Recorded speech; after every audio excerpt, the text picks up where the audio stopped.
Welcome to the Talk It Out Show. I am your host, Lydia, and remember this show is for entertainment purposes only. If you want to look us up on Facebook or Twitter, look us up at the Talk It Out Show. If you want to email us your questions, you can do so at thetalkitoutshow@gmail.com. If you need to physically send in your questions, please send them in to P.O. Box 901043, Portland, Oregon 97290. Now, introducing our lovely Lauren. Hi, everybody. And again, introducing myself as Lydia. And we're doing the Lydia and Lauren takeover. Hey, Frost.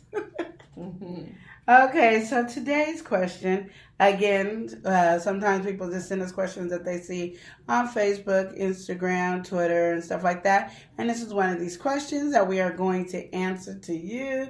And I hope this helps you very much. And when you get Lydia and Lauren together, you never know what explosion might happen, but we do have our explosions together, everybody. Okay, so here we go. I have, let's say I have 8 siblings, with a majority of them being my sisters. I have always been the one that tried to keep us close by initiating gatherings, keeping in contact, checking on everyone, just trying to do the best sister aunt I know how to be.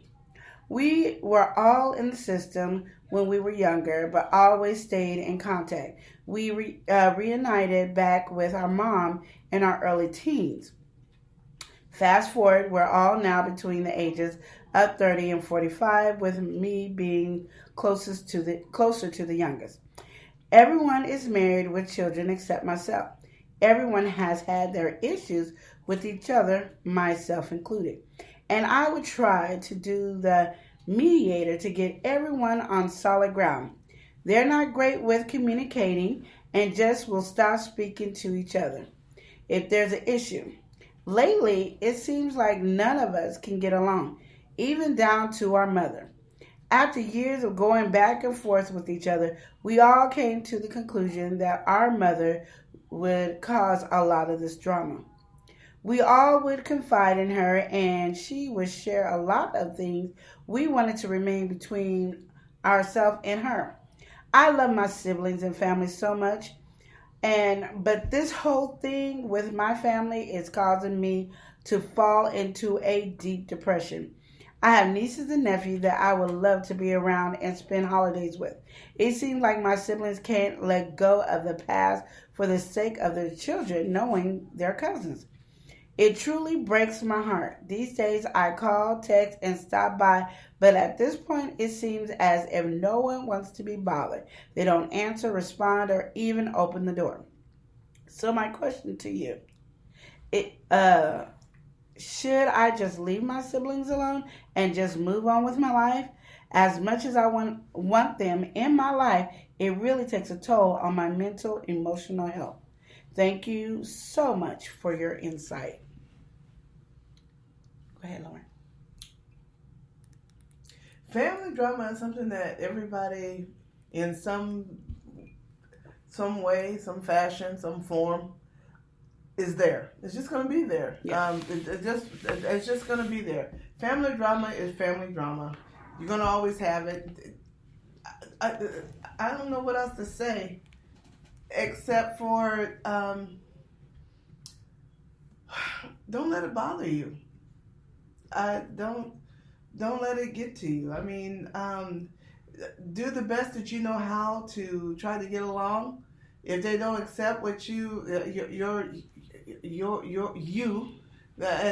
or your take on anything, no matter what the family thing is, then just kind of be quiet. I think everybody has to deal with that. I remember when we went back to family. I mean, family. Family is family. And so, and did we agree with everything that the family did? No. I mean, sometimes the family was yelling and screaming for no reason whatsoever.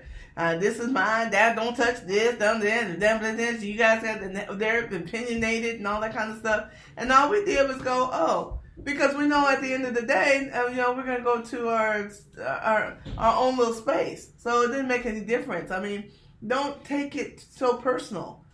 I think I was just saying that earlier today. When we're dealing with family, we have more expectations and leniency and all that kind of stuff. But when we deal with perfect strangers, we have patience and tolerancy and all that kind of stuff. So I don't know. What do you think, Lit? I agree with Lauren. You're just going to have family issues, and everybody deals with things so totally different.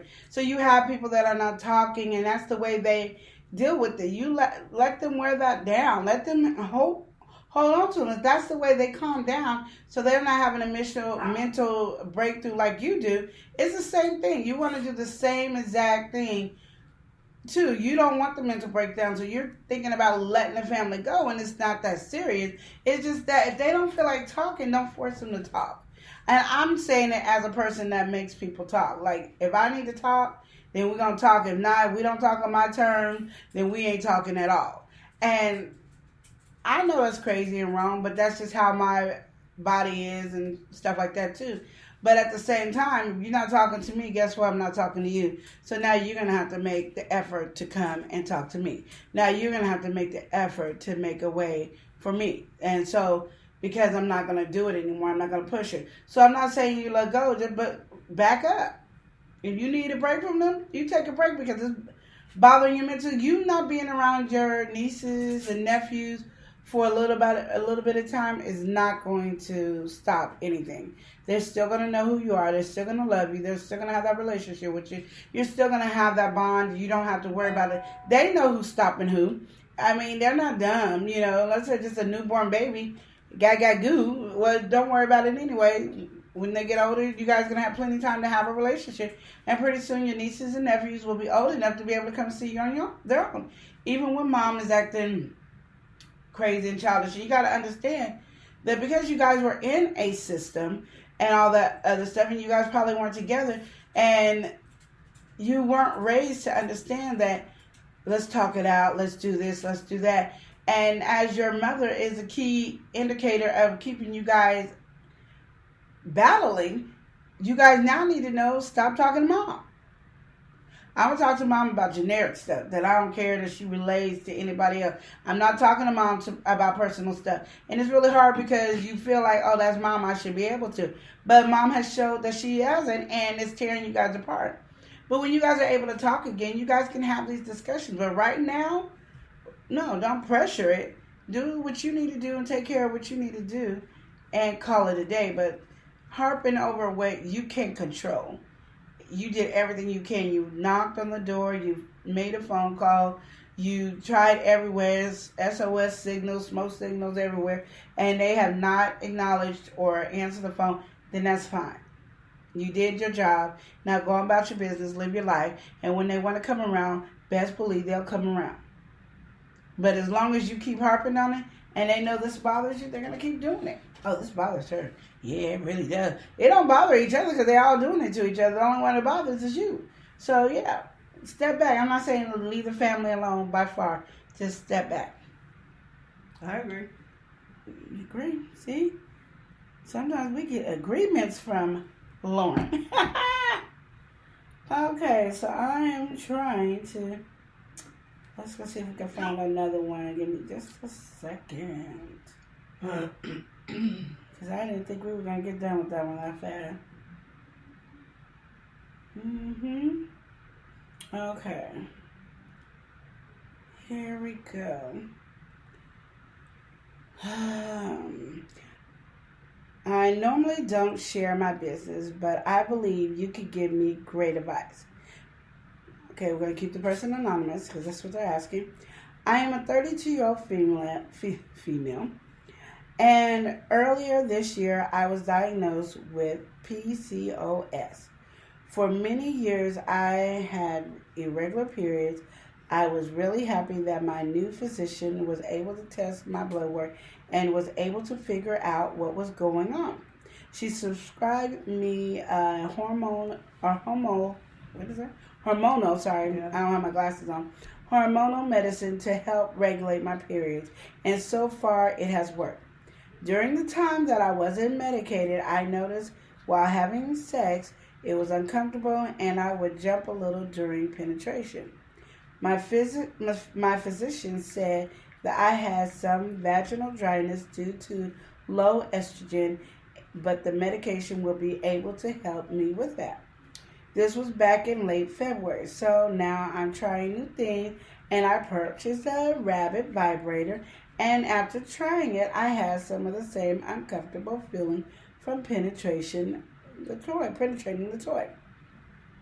A little backstory: I was a virgin until I was 28, that I lost it with my first real relationship.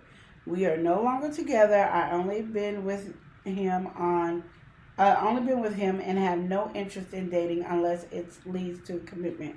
So I am not looking to sleep with anyone anytime soon. But I do want to masturbate and pleasure myself here and there.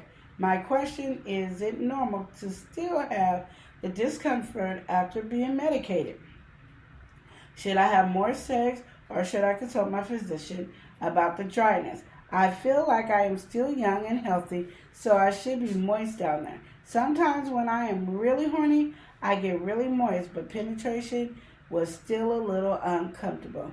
What is the best solution for this issue? Sign, I want to have some fun with my kitty. I like that. Oh, go ahead, Laura. Oh, well, really, though, if you're not sexually active, I would just check with a physician. It's probably due to lack thereof of penetration and whatnot. But then you want to check and see how that goes with your physician. Other than that, then there's, I don't see where there's a problem really, except for that. You're experiencing dryness, and okay, and like I said, there's no reason for you to be moist right now. Till you get with somebody that you want to be moist with.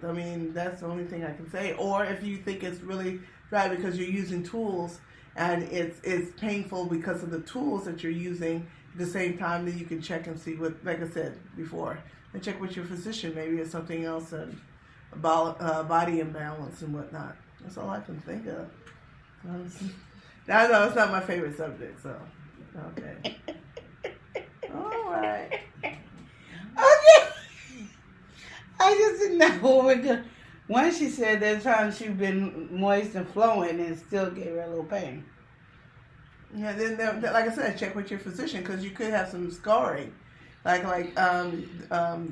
you probably got I don't know what that could be. You got really happy with the little tool and it scraped something, and then there's some pain there. So like I said, I would check with the physician, let them see everything. It's hard for me to diagnose that right now. So I'm just saying, but I'm just saying, there's a lot of stuff. Whatever. Cause like I said, you can scrape a tissue and have a scar there, or it's an open wound, and so when something foreign comes in, it scrapes that thing, and it stops you from doing that. But I think she was flowing when she was having sexual intercourse with. She still had the same issue. I can't do it, she had that. She was having the same issue. That's what she found out. She had PCOS, whatever it is. What is it? PCOS. That's what she found out. She had that is when she was having sex with the guy. And I think sometimes to me, because you were 28 when you lost your virginity, I'm just going to go back to that moment. Anytime the first time you have sex, usually it's a little painful. you're going through some stuff and you're breaking the hymen and there's a lot of, there's just pain. I remember my first time and I listened to my friends give me advice about how to deal with my first time, and to this day I'm still angry with those friends about that. So there's a lot of different things. You might need to make sure you're having your 2 tablespoons of oil every day, because that keeps you lubricant down there, as well as keeping your body functioning and flowing like it should be. Also, sometimes because you're not sexually there and stuff like that, sometimes it could just be it's closed. As best I can say, it's closed. So you gotta moisten it to open it. So you might need to use some lubrication, and they do even have some lubrication to help you relax. And it's CBD lube, and I would put the lube in first with the CBD lube, and wait a few minutes, and then go in with the rabbit. I think that's what you said you were using, the rabbit. I think I lost my place. Sorry. What's a rabbit? A rabbit is a vibrator. Oh, yeah, and it has a little thing to go for your clit, to rub the clit, and then it has a piece to go inside. The vibrator, the dildo part goes inside, and it messes with both at the same time. A pleasure you can't get with sex with a regular person. And I don't know, because see, when you get with a regular person, you're gonna want them to be the rabbit, and you're gonna be so disappointed.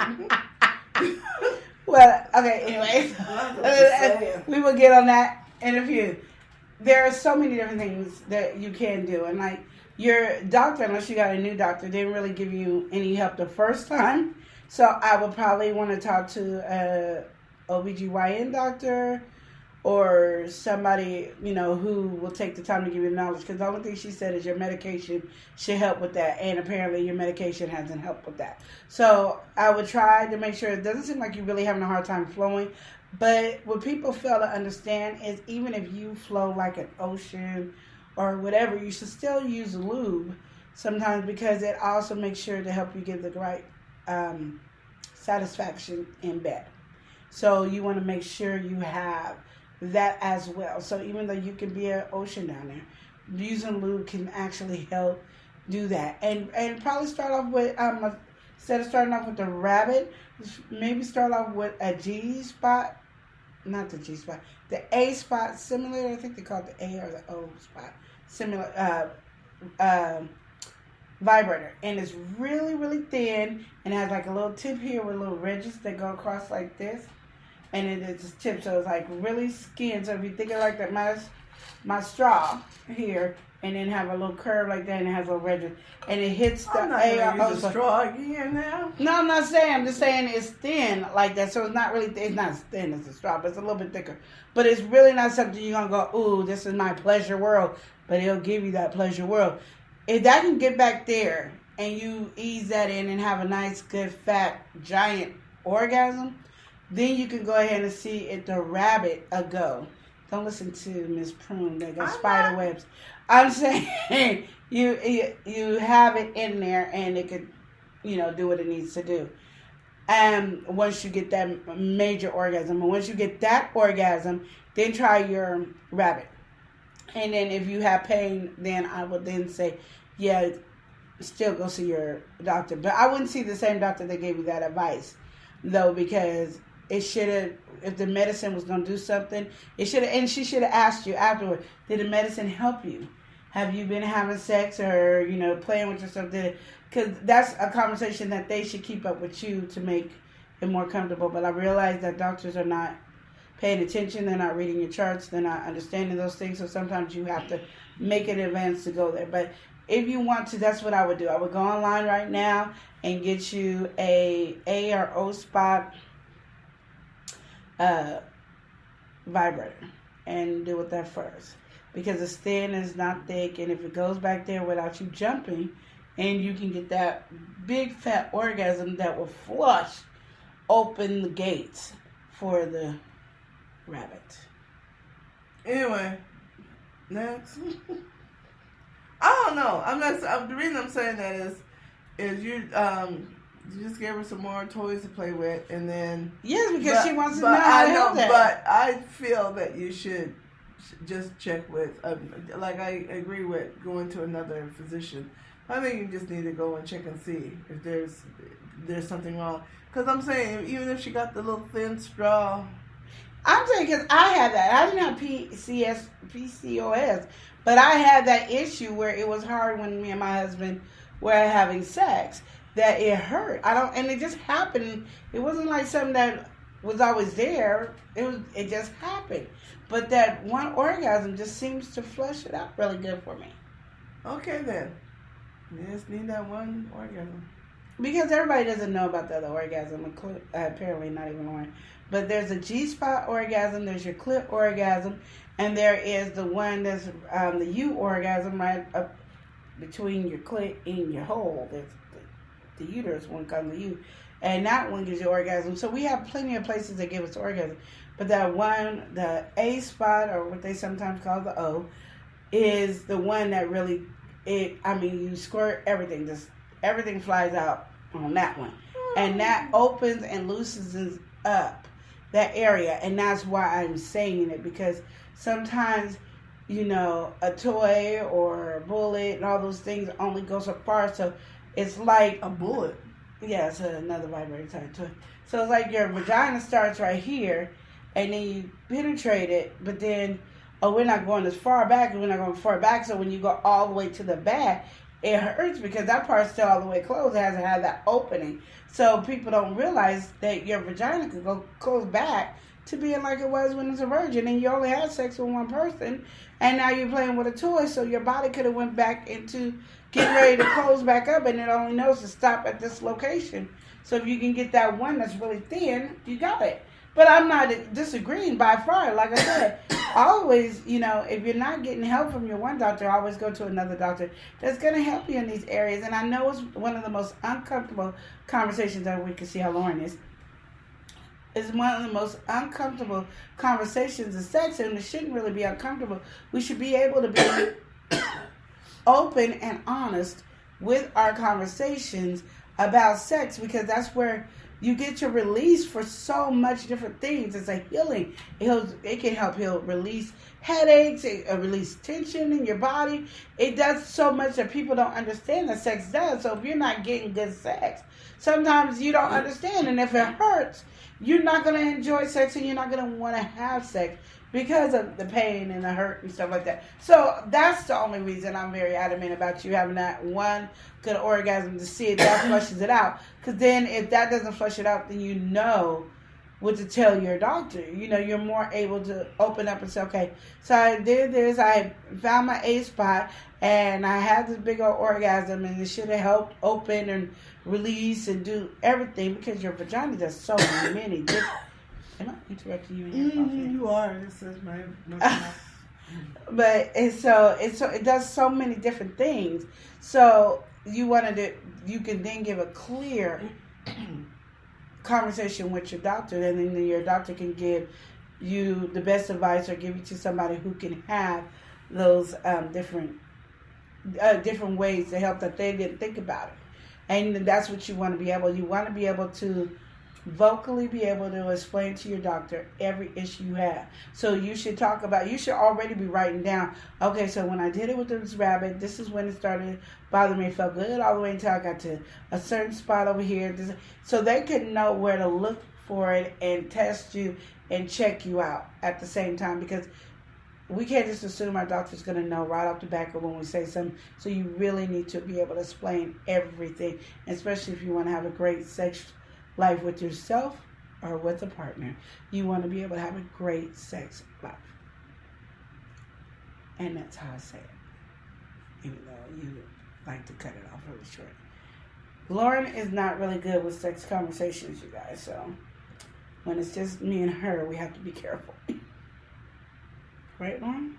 No, I'm fine. I'm fine with sex talk. I'm not as experienced with the toys as you were. I mean, I didn't know about this toy, the rabbit, the bullet, the whatever, all the stuff. I was a bullet, and I'm thinking of either a bullet or a grinder. I'm like, so you never heard of a bullet? Like, you never been to a sex party and heard of a bullet? I can't remember that I've heard of it. I've seen some of the others. I mean, if that's the penis things that they're calling it. No, it's a little silver, little vibrator. You can put it in gloves. You can put it in different things. Oh, no, I did. Yeah, I did. Because, somebody, they said that they used it for, they said, I want this so that I can use it for massaging on my neck. We all go like this. Because, when you go to those sex stores, all the women, and they all, they get excited about, I want this. And then they start looking around to my, because I need it to be, because I have tension right here. And I'm like, darn well, that thing ain't going right here, but we do that. And, but I went to one, I did not know, and I'm not prudish, but I am in certain senses. There's certain things that I want to know before I do that, because I know that there's, edible things or things that people put on people's body and lick it off and all that kind of stuff. And so I'm not really prudish about that. So I was at the sex store, and they said, okay, I want everybody to put this on their tongue and go around and you tell me how you feel. So I'm thinking something strawberry, something, the grape, something. I'm thinking fruity. I'm thinking, my mind was totally not where that really was.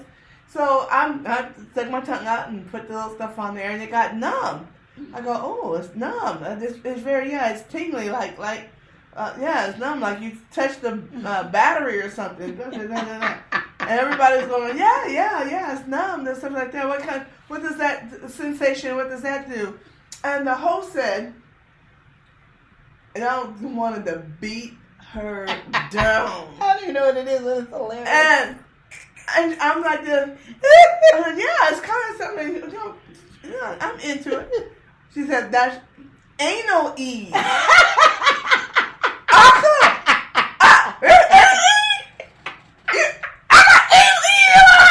I was so mad.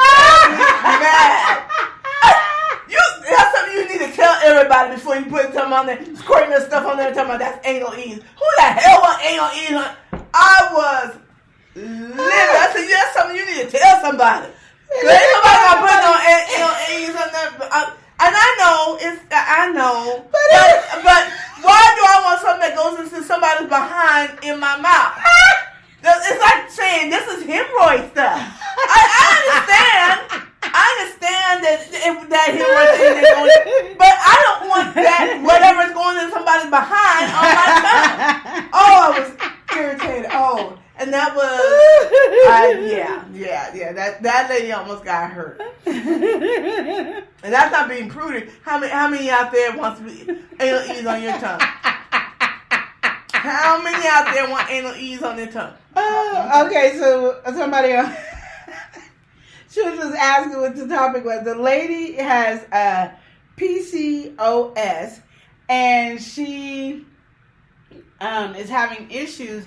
She started having sex at 28 years old, and she lost her virginity at 28. And then they broke up, and so now she's having sex with toys by masturbating. And so even when she first had sex, it hurt when it went in, so they gave her medicine to try to stop the pain. Not just the pain, but to help the PCOS. So now that she's not with the guy, she's masturbating, and even when she uses her rabbit, she jumps a little, like it still has pain for the PCOS. And so, sorry, Lauren, it's hilarious. So, so that is what basically I was giving her ideas that, she can use the vibrator that hits your A spot to help have a really good flush, to open up the back waves, not the anal part of the back waves, but in the vagina to further up.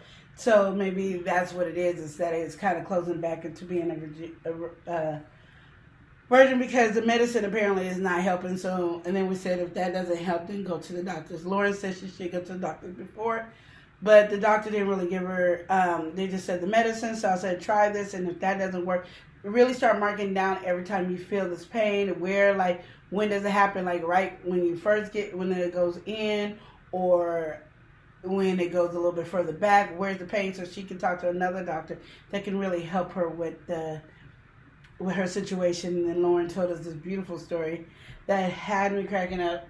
But it doesn't. I said I understand that. I understand that anal ease is not something that what she put on our tongue was considered clean or blah blah blah. But what I'm saying, so is hemorrhoid medicine. So she put and you got on your tongue hemorrhoid medicine. It's not going to give your mind. It's all the same thing. Why do I want anal ease in my mouth? Why? Couldn't you just say anal ease has a thing? If you guys want to know the sensation, you can put it on your tongue. And everybody who wants to put the anal ease on their tongue can put the anal ease on their tongue. But if you don't have us thinking that this is a very good sensational thing, tell me what you feel, and put anal ease on people's tongue, and then tell them at the end, that's anal ease. I'm like, oh, well, she almost lost her life right there. That was going to be her first and last demonstration, some anal ease on that. Like I said, and I said that. How many people out there want to put anal ease, hemorrhoid medicine, anything on their tongue just to see if it sizzles or not? Who cares? That's me. Yes. And to the person on Twitch, yes, we did tell her to use lube. I even suggest her using CBD lube. To even when she flows heavy, to still use the lube. I told her to use the CBD lube first and like wait 10 to 15, 20 minutes and then go ahead. She can reuse the CBD lube and then put it in there so her body can relax. Also, the internal lube as well is 2 tablespoons of oil. Yes. Olive oil. Swallow that every day so that you can. Yes. Then you can have the lube. Yes. Yes. Yes. Good job. Oh, sorry. No, you did a good job. I'm proud of you. I'm glad that you were listening because I didn't think you would be listening to me because, we like to battle, I guess. But, so we told her all those good things. I didn't, I don't know if you know more about PCOS or anything like that as you're following. You can give ideas while we're still here talking about it. But I love Lauren's story. So did you go to another sex party after that? Oh, yeah. I've been to... It's been quite a while after that. I went to another one. I think you were there. And that's what I was telling you, that all these women are sitting around.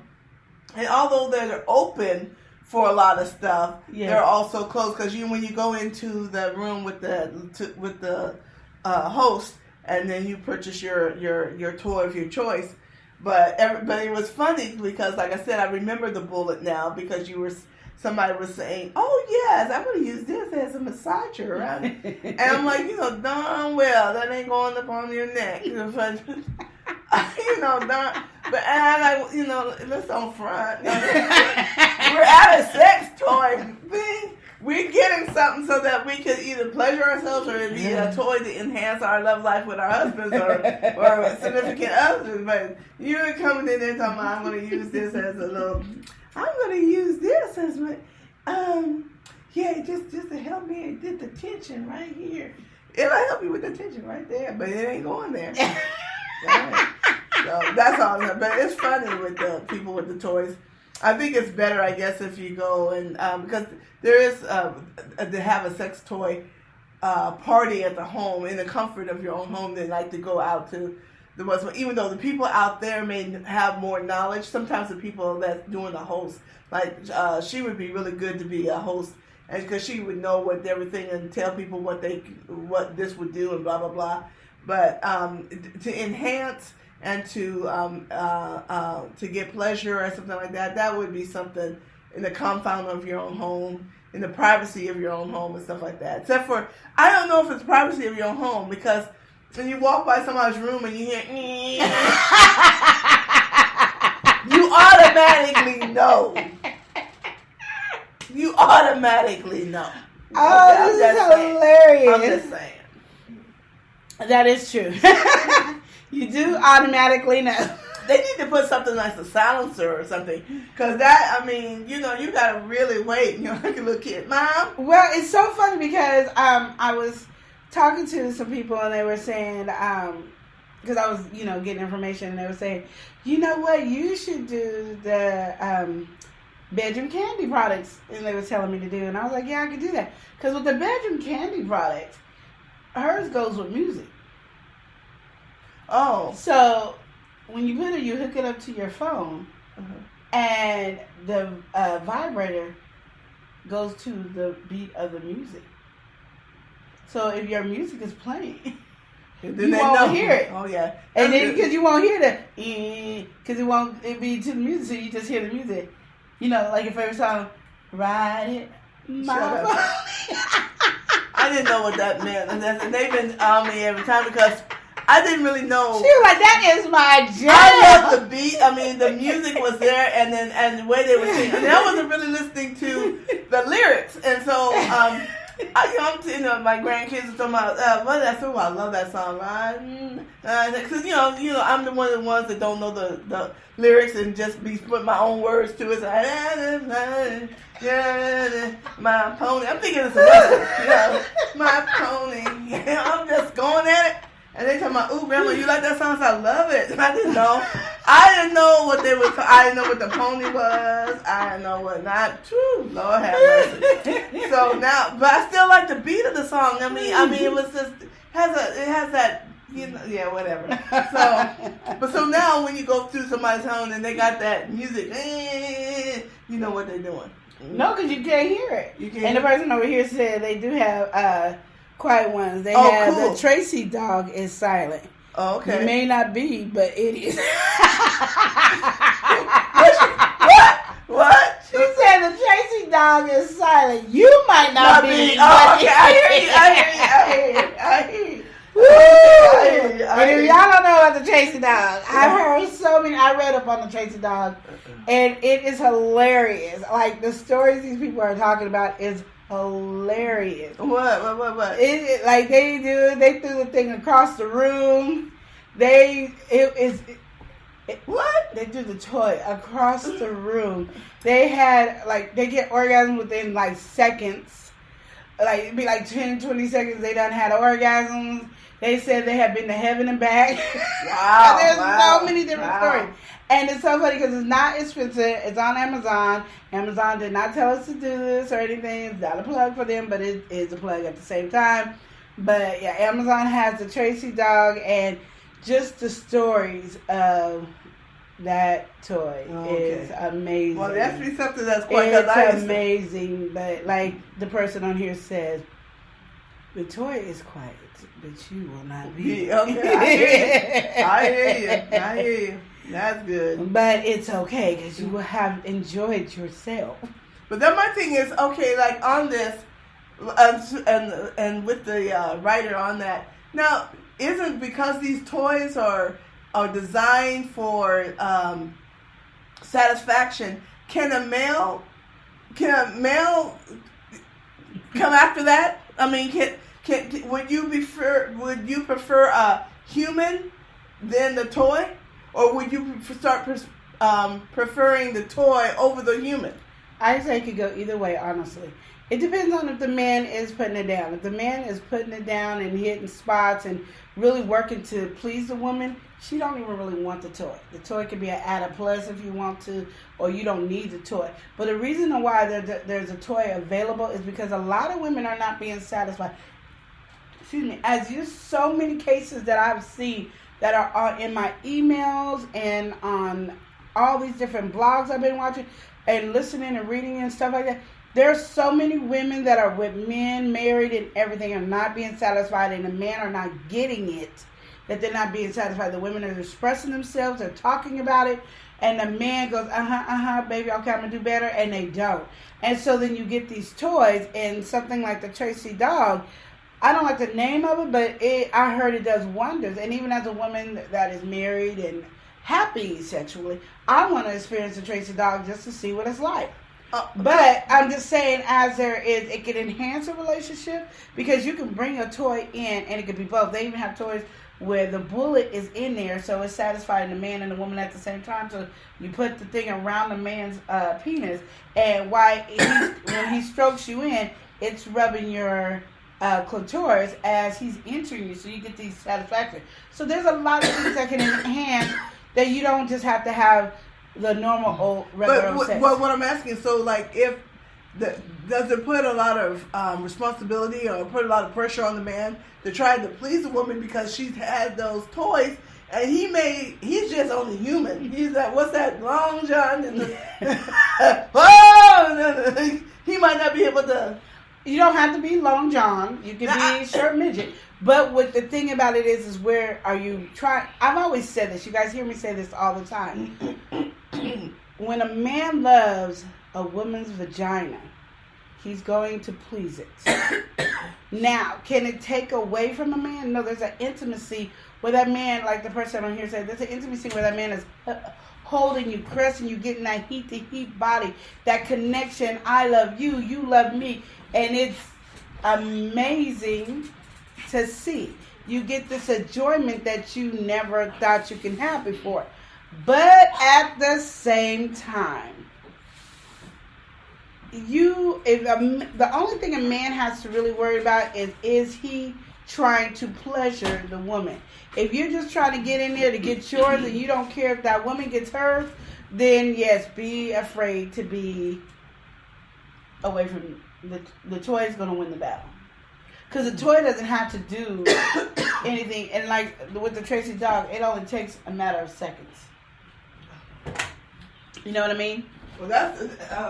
But if a man is being intimate and loving and caring and all these wonderful things, then you don't have to worry about it. That's what I say. I mean, I've been married for a while, and I can say I've done both, and I'm going to tell you that the toy has not ever won out. So that's what I'm saying. So if the what do you call it, the Tracy dog is a second, then it's not putting that much pressure on that man, huh? He can be a second. Well, no, but that's the thing. You want the intimacy and stuff. With the Tracy dog, it's entering you and satisfying you internal and clitoral at the same exact time. Oh, okay. And you know it doesn't take long once you hit the clitoris to go into orgasm. So if you're hitting it right and getting inside, hitting the G-spot all at the same time, no, but a lot of women don't want to have it. If they get it that quick, they want to have several others. Yeah. And again, the warmth of the body, the intimacy, the feeling him and hearing him moan and you moan, that really excites you and stuff. And there's not a toy that can outdo that. But if a man's in there just pumping, boom, boom, boom, boom, talking about everybody else like it, and it ain't working for me. No. I got you. So yeah, that's the only time I can see a toy actually winning over human. Okay, yeah. Gotcha. Alrighty then. So again, to the person that sent this in, please go check with your physician. Get you a new physician when it comes to talking about your sexual body. And please write up on these different things, because the more you can nail where the pain starts, how far the pain is, all this other stuff, the faster your doctor can help probably diagnose or fix the issue or tell you the things that you can do to make it better. But if you just say, oh, it hurts, and you can't explain it, you're going to get the generic conversation that you probably got from your doctor. And you go, oh, the medicine helped. Oh, the medicine didn't help. Well, let me double the dosage. You don't want that. You want to be able to be precise on everything. You want to be able to be very vocal. To the point where if they need to say, I'm going to get right back to you and talk to several other doctors, that'll be great than just telling you to double up on your medicine. Do you agree? I agree. So Lauren and me agree again about the physician, but I do think you need to really know exactly when and where, because sometimes those things help in this area. We're both not sexual doctors. We're just saying what it is, but I also do know that sometimes it closes. I'm not a person that knows a lot about PCOS. Matter of fact, I know nothing about PCOS, so just being upfront, but I just know you did talk to your doctor, and this is what she gave you, and it hasn't helped so far. So okay, so we will talk to you soon. And again, thank you guys for listening to our show. And remember, we'll see you on Wednesday on the Talk It Out Show. And please send in your information to the Talk It Out Show at gmail.com, or hit us up on your Facebook, Instagram, and please don't forget to subscribe, like, follow, hit the little bell button to let you know anytime that we pop up. And we'll see you again on Wednesday, and have a wonderful day.